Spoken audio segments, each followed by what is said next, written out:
In a wealthy residential district filled with grand white buildings, Kanade screams indignantly at a 50 million gold carriage and a 2 billion gold mansion, while Christina Hope pities her envious friend. Although Cid Kagenou questions the rush, Alexia Midgar ignores him to strike a theatrical pose, declaring her intent to catch Jack the Ripper personally because there is only one truth.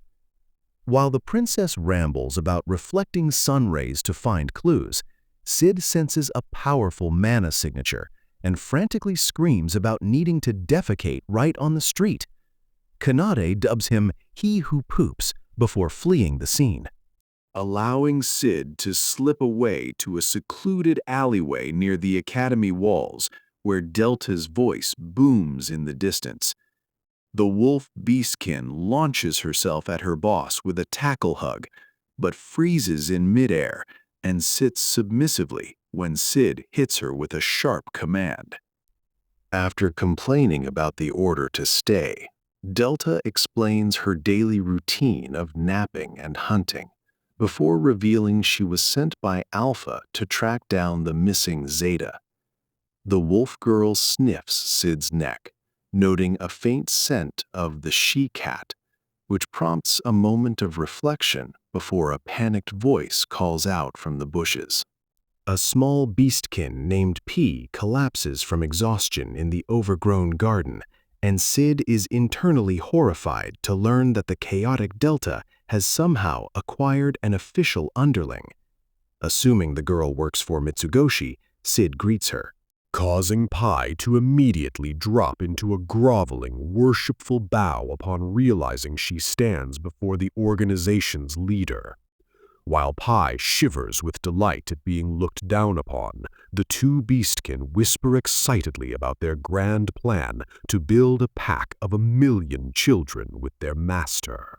Reminded of a neighbor's husky, Cid focuses on a moldy scent that leads to a hidden sewer entrance found by Pi, inspiring a new scheme, while the girls back on the street frantically search for their missing companion.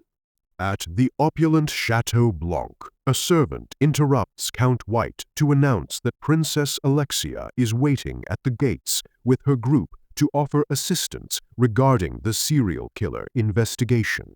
Annoyed by the interruption, the Count coldly orders his staff to bar the royal from entering and simply let her loiter outside alongside the common knights.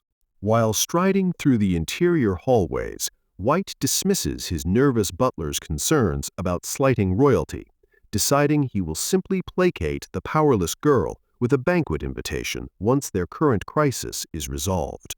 After pausing to sigh over the workload, he composes himself and enters a dim meeting room to greet his fellow Nightblades. The gathered cabal of conspirators discusses their dwindling numbers. Noting that Marquis de Arsicon is away negotiating with the Loki faction for reinforcements since the Fenrir line failed. Despite having only 6 members present, the arrogant group insists they remain a supreme fighting force that requires no outside help. Count White counters the group's skepticism about the necessity of this gathering, insisting that the enigmatic Jack the Ripper is a unique threat unrelated to the Hope family or Shadow Garden. To prove his resolve, he triggers a magical mechanism that shifts the masonry to reveal a hidden passage, intended to teach the killer a final lesson. With a sinister flair, the host gestures toward the dark vaulted corridor stretching out before them, proudly announcing that the assassin's grave awaits within the secret Underground Colosseum.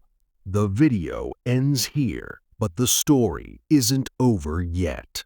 Like the video if you're ready for the next part.